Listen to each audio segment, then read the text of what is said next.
Breaking లో చూస్తున్నాం. YCP అధినేత మాజీ సీఎం జగన్ సంచలన ట్వీట్ చేశారు. ఎన్నికల్లో ఈవీఎంలకు బదులుగా బ్యాలెట్ పేపర్స్ వాడాలన్నారు. అభివృద్ధి చెందిన దేశాల్లో కూడా బ్యాలెట్ పేపర్ వాడుతున్నారని ప్రస్తావించారు. భారత్లోనూ బ్యాలెట్ పేపర్ వాడాలని, న్యాయం జరగడమే కాదు జరిగినట్లు కనిపించాలని ట్వీట్లో రాసుకొచ్చారు. అయితే జగన్ ఉన్నపళంగా ఇలాంటి వ్యాఖ్యలతో ట్వీట్ చేయడంతో రాజకీయంగా ఆసక్తి నెలకొంది.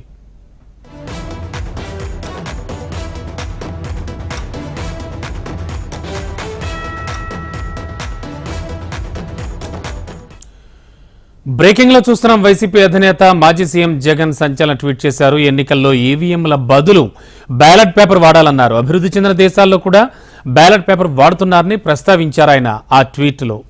ఇక ఇదే అంశానికి సంబంధించి లేటెస్ట్ ఇన్ఫో అందించడానికి మా కరెస్పాండెంట్ వినయ్ సిద్ధంగా ఉన్నారు. వినయ్, ప్రస్తుతానికి జగన్మోహన్ రెడ్డి చేసిన ట్వీట్ వైరల్ అవుతోంది. అండ్ ఇది ఏ ఉద్దేశంతో ఈ ట్వీట్ చేశారని అంటూ ఉన్నారు.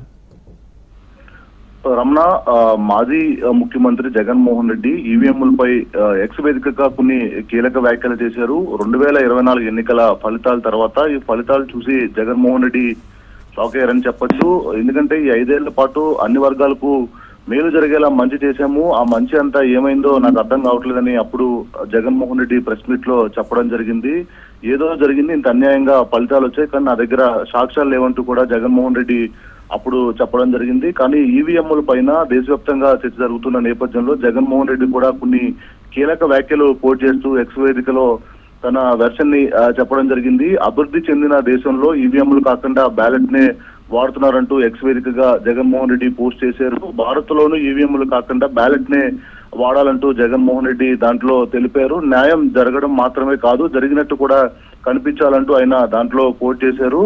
దాదాపు ప్రతి అభివృద్ధి చెందిన దేశాల్లో ఎన్నికల్లో పేపర్ బ్యాలెట్లు ఉపయోగిస్తున్నారు, ఈవీఎంలు కాదంటూ కూడా దాంట్లో జగన్మోహన్ రెడ్డి కోట్ చేశారు. మన ప్రజాస్వామ్యం యొక్క నిజమైన స్ఫూర్తిని నిలబెట్టుకోవడంలో మనం కూడా ఆ దిశగానే పయనించాలని కూడా జగన్మోహన్ రెడ్డి దాంట్లో ట్వీట్ చేశారు. అయితే టెక్ దిగ్గజం ఎలాన్ మాస్క్ కూడా ఈ ఈవీఎంలకు సంబంధించి మొన్న ఈ మధ్యన ఒక కీలక వ్యాఖ్యలు చేశారు. మనం ఎలక్ట్రానిక్ ఓటింగ్ యంత్రాలను తొలగించాలని ఆయన చెప్పడం జరిగింది. వీటిని వ్యక్తులు లేదా ఆర్టిఫిషియల్ ఇంటెలిజెన్స్ ఏఐ సాయంతో హ్యాక్ చేసే ప్రమాదం ఉందని కూడా ఎలాన్ మాస్క్ చెప్పారు. ఇది దేశానికి నష్టాన్ని కలిగిస్తున్నట్టు కూడా ఆయన సోషల్ మీడియాలో పోస్ట్ చేశారు. ఇప్పుడు ఇవన్నీ అంశాలు కూడా దేశవ్యాప్తంగా చర్చ జరుగుతా ఉన్నాయి. జగన్మోహన్ రెడ్డి కూడా మొన్న ప్రెస్ మీట్ లో ఈవీఎంల పైన, ఈవీఎం ట్యాంపరింగ్ల పైన దేశవ్యాప్తంగా చర్చ జరగాల చేయాలని చెప్పి కూడా ఆయన చెప్పడం జరిగింది. మరోవైపు ఓటమి తర్వాత పోస్ట్ మార్టం లో కూడా వైఎస్ఆర్ కాంగ్రెస్ పార్టీ నాయకులు, ఎమ్మెల్యే అభ్యర్థులు, పోటీ చేసి ఓడిపోయిన ఎమ్మెల్యే అభ్యర్థులందరూ కూడా జగన్మోహన్ రెడ్డికి ఇదే చెప్తా ఉన్నారు. ప్రజల్లో వైఎస్ఆర్ కాంగ్రెస్ పార్టీ బలంగానే ఉంది, ఎక్కడో తేడా జరిగిందని కూడా జగన్మోహన్ రెడ్డి దృష్టికి తీసుకురావడంతో కూడా అతను కూడా ఈవీఎం ను సంబంధించి కొద్దిగా డౌట్ ఎక్స్ప్రెస్ చేస్తా ఉన్నారు. దాంట్లో భాగంగానే ఈ రోజు ఎక్స్ వేదికగా కొన్ని కీలక వ్యాఖ్యలు జగన్మోహన్ రెడ్డి చేశారు. Ramana, okay, thank you Vinay.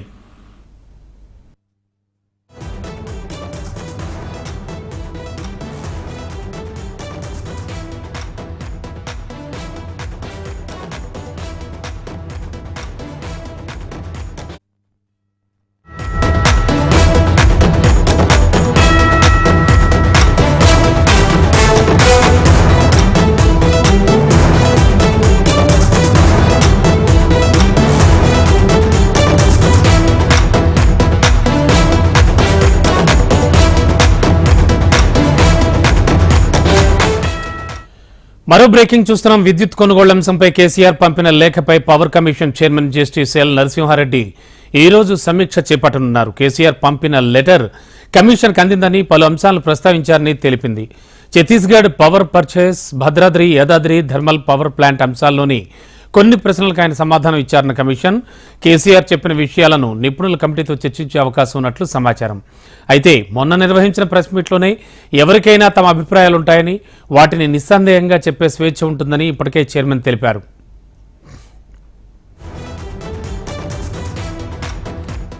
KCR కమిషన్కు పంపిన లేఖలో కేసీఆర్ చెప్పిన వివరాలకు వాస్తవాలకు సరిపోల్చాల్సి ఉంటుందని కమిషన్ అభిప్రాయం వ్యక్తం చేసినట్లు తెలుస్తోంది. వాస్తవాలపై బీహెచ్ఎల్ ప్రతినిధులను కూడా వివరాలు అడగనున్న కమిషన్ నేడు చర్చ అనంతరం దానికి అనుగుణంగానే తదుపరి చర్యలు తీసుకున్నట్లుగా సమాచారం. మరి కాసేపట్లో బీఆర్ఎస్ ప్రభుత్వ హయాంలో విద్యుత్ ఒప్పందాలలో జరిగిన అవకతవకలపై విచారణ కొనసాగుతుంది.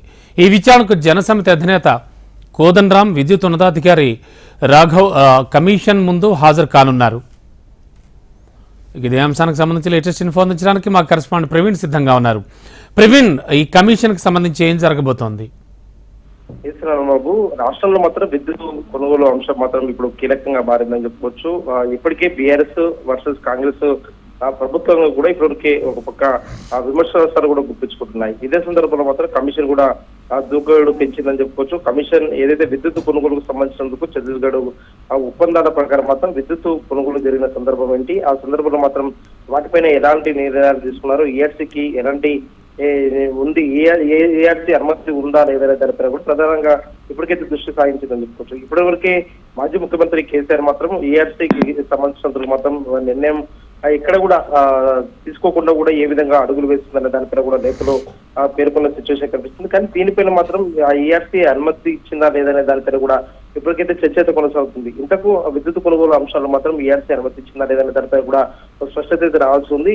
ఇప్పటికే మాజీ ముఖ్యమంత్రి కేసీఆర్ ఏదైతే కమిషన్ కు రాష్ట్రాలు లేకపోయినా కూడా మరి కాసేపట్లో సమీక్ష సమావేశం కూడా ప్రారంభించుకునే అవకాశాలు కనిపిస్తున్నాయి. కమిషన్ దీనిపైన చర్చించిన తర్వాత మాత్రం ఏ విధంగా నిర్ణయం తీసుకోబోతుంది అనే దానిపైన కూడా ఒక క్లారిటీ రావాల్సి ఉంది. ఏదైతే కమిషన్ సంతృప్తి చెందకపోతే మాత్రం నేరుగా అటెండ్ అవ్వాల్సి ఉంటుందని చెప్పేసి కూడా ఇప్పటివరకే జస్టిస్ నరసింహారెడ్డి తెలిపిన నేపథ్యంలో మాత్రం కేసీఆర్ సంబంధించిన లేకపోయినా కూడా ఆ కమిషన్ ఎలాంటి నిర్ణయం తీసుకోబోతుంది, ఆ కమిషన్ ఇవాళ లేకపోయినా ఏ విధంగా చర్చించబోతున్నారు అనే దానిపైన కూడా ఒక క్లారిటీ అయితే రావాల్సి ఉంది. దీంతో పాటుగా ఏదైతే రాష్ట్రం నుంచి యూనిట్కి ₹3.90 చొప్పున ఆ తాత్కాలిక ధరతో విద్యుత్ కొనుగోలు చేయడానికి మాత్రమే గతంలో ఈఆర్సీ అనుమతించిన దానిపైన కూడా ఇప్పటివరకే ఆ ప్రభుత్వ వర్గాలు చెప్తున్న నేపథ్యంలో మాత్రం ఈ అంశంపైన ఏ విధంగా ఈఆర్సీ దృష్టి సాధిస్తుంది అనే దానిపైన కూడా ఒక క్లారిటీ అయితే రావాల్సి ఉందని చెప్పుకోవచ్చు. 2017 నుంచి 22 వరకు ఈ మధ్య ఆ కొనుగోలుకు దాదాపు 6,000 కోట్ల పైగా తెలంగాణ విద్యుత్ సంస్థలు భారంగా నష్టపోయాయని చెప్పి కూడా ఇప్పటివరకు ప్రభుత్వ వర్గాలు కూడా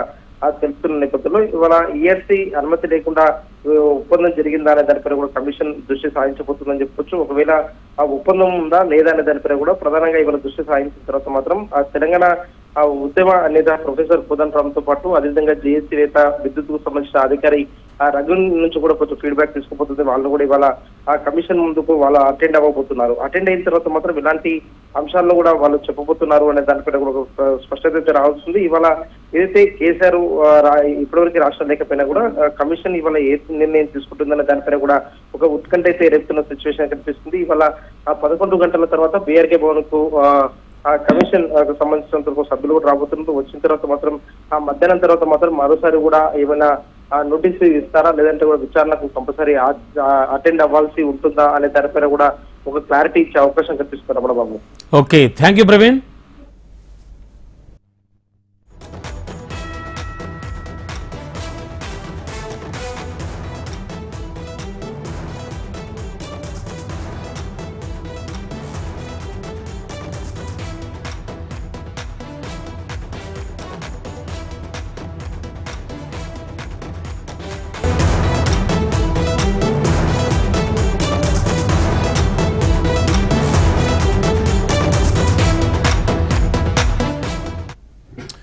మరో బ్రేకింగ్ చూస్తున్నాం. విశాఖ కేజీహెచ్ హాస్పిటల్లో భారీ ప్రమాదం తప్పింది. సిఎస్ఆర్ బ్లాక్ 3వ అంతస్తులో వెంటిలేటర్ మెషిన్లో సమస్య కారణంగా మంటలు చెలరేగాయి. దీంతో ఐఆర్సీయూ వార్డు మొత్తం దట్టమైన పొగ కమ్మేసింది.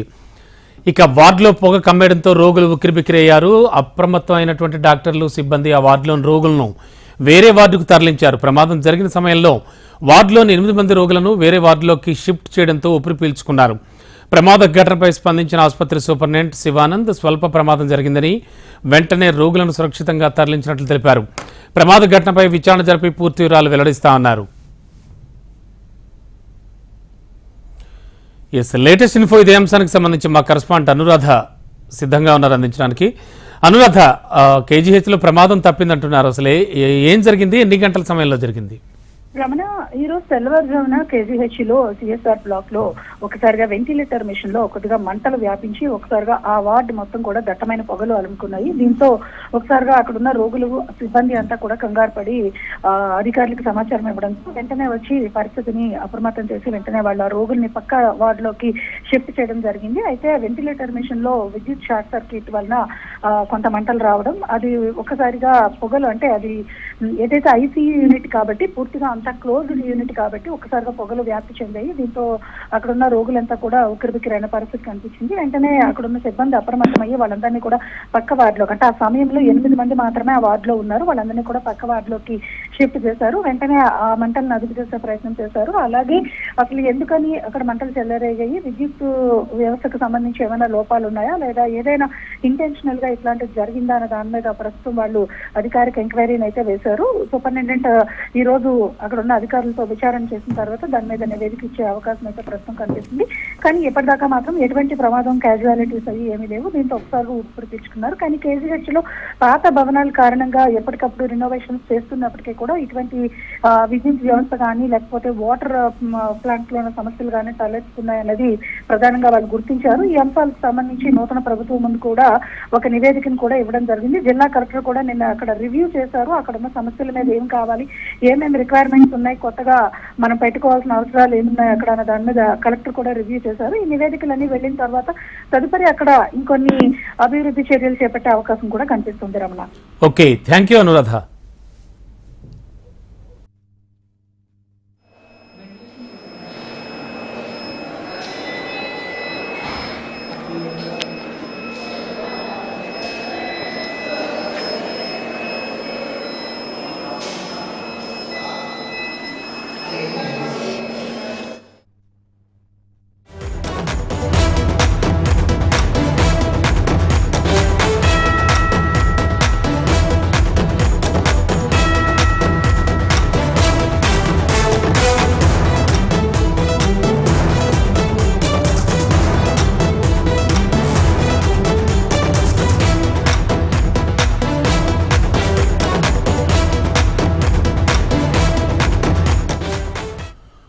మరో బ్రేకింగ్, తిరుమలలో సామాన్యులకు శ్రీవారి దర్శనం ఇక సులభతరం కానుందని టీటీడీ ఈవో శ్యామలరావు భక్తులకు హామీ ఇచ్చారు.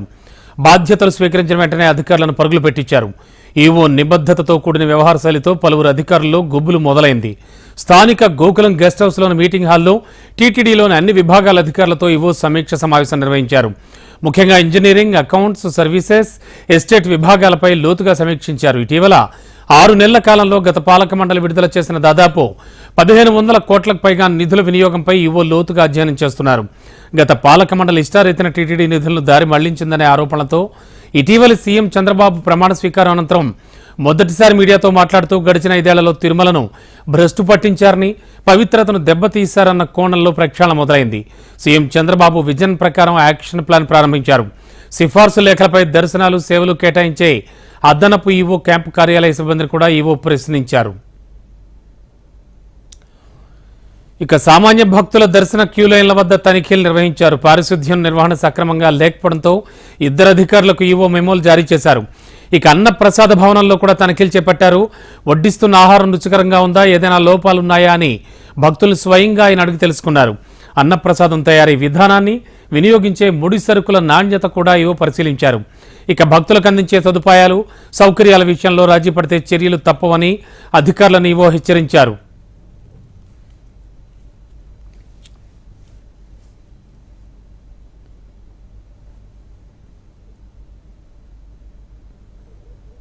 ఓకే, ఇదే అంశానికి సంబంధించి లేటెస్ట్ ఇన్ఫర్మేషన్ ఇచ్చడానికి మా కరెస్పాండెంట్ సురేష్ సిద్ధంగా ఉన్నారు. సురేష్, టీటీడీ ఈవో అధికారులకు చేసిన హెచ్చరికలు ఏమిటి?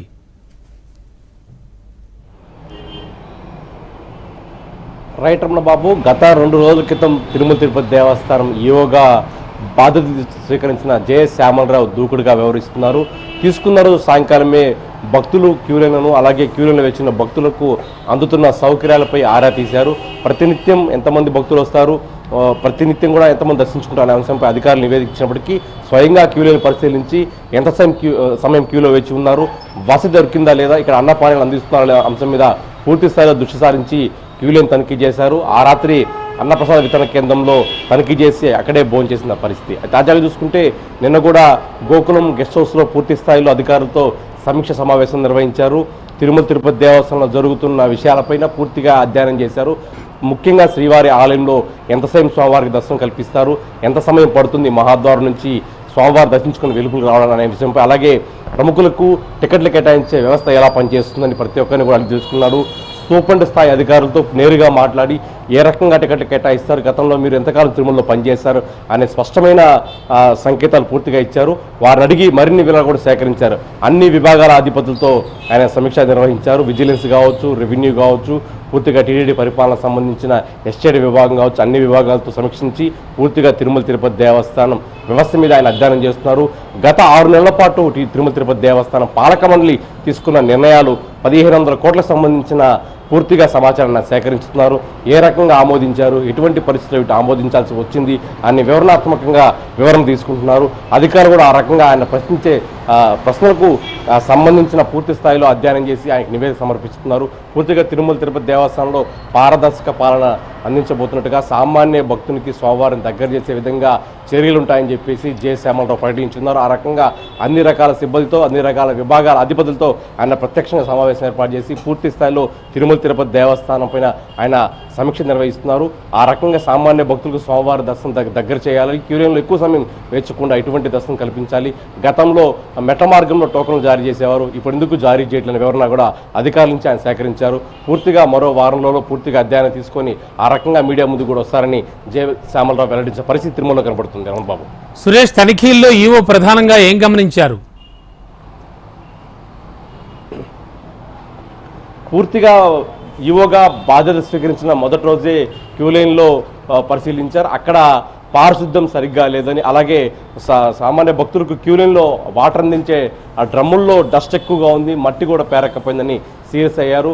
ఇక్కడ వాటర్ తనిఖీ కేంద్రం ఉందా లేదా అనేసి వాటర్ విభాగం అధికారులు కూడా హెచ్చరికలు జారీ చేశారు. అయితే పూర్తిగా చూసుకుంటే పారిశుద్ధ్య లోపం పొట్టచోటు కనపడంతో 2 అధికారులకు మెమో జారీ చేయాలని జేఈఓ అధికారులకు ఆదేశించారు. ఎందుకంటే పూర్తిగా అక్కడ నిర్వహణ లోపం కనబడుతుంది, మీరు పట్టించుకోవట్లేని చెప్పి ఆయన ఆగ్రహం వ్యక్తం చేశారు. పూర్తిగా అప్రమత్తంగా ఉండాలని హెచ్చరికలు జారీ చేశారు. ఇద్దరికి మెమో ఇచ్చి వాళ్ళ దగ్గర నుంచి ఎక్స్ప్లెయిన్ కూడా రాసుకోవాలని ఆయన అధికారులు జారీ చేశారు. ఆ రకంగా పూర్తిగా లడ్డూ కౌంటర్ కాడి నుంచి కూడా శ్రీవారి ఆలయం వెలుపల లడ్డు కౌంటర్, అన్నదాన విభాగం పూర్తిగా చిన్న స్థాయి అంటే సూపరింటెండెంట్ స్థాయి కాడి నుంచి కూడా ఆయన వివరాలు సేకరించి ఎటువంటి లోటుపాట్లు లేకుండా జాగ్రత్త తీసుకునే విధంగా చర్యలు తీసుకోవాలని అధికారులకు ఆదేశాలు జారీ చేశారు. బాబు, ఓకే సురేష్, ఈవో చర్యల వల్ల భక్తులకు సౌకర్యాలు ఏమైనా మెరుగవుతాయా?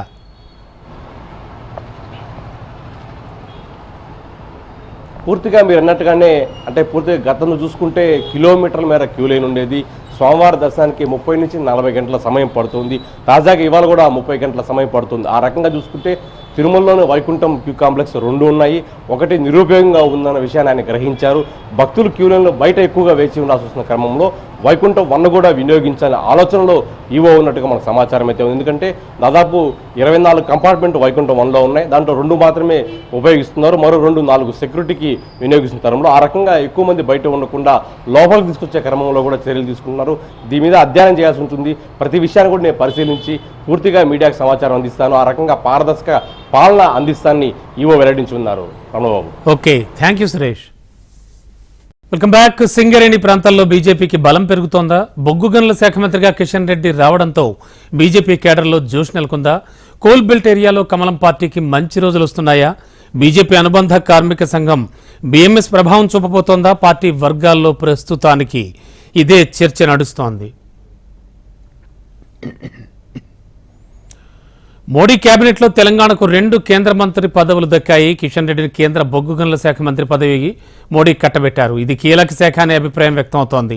ప్రభుత్వానికి ఆదాయం తెచ్చిపెట్టే శాఖల్లో ఇదొకటి.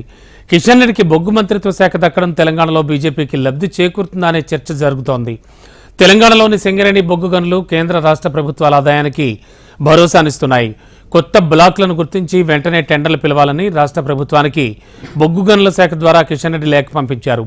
రాష్ట్ర ప్రభుత్వం ఈ నెల చివరి వరకు స్పందించకపోతే తామే స్వయంగా రంగంలోకి దిగి టెండర్లను పిలుస్తామని కిషన్ రెడ్డి రాష్ట్ర ప్రభుత్వానికి డెడ్ లైన్ కూడా పెట్టారు.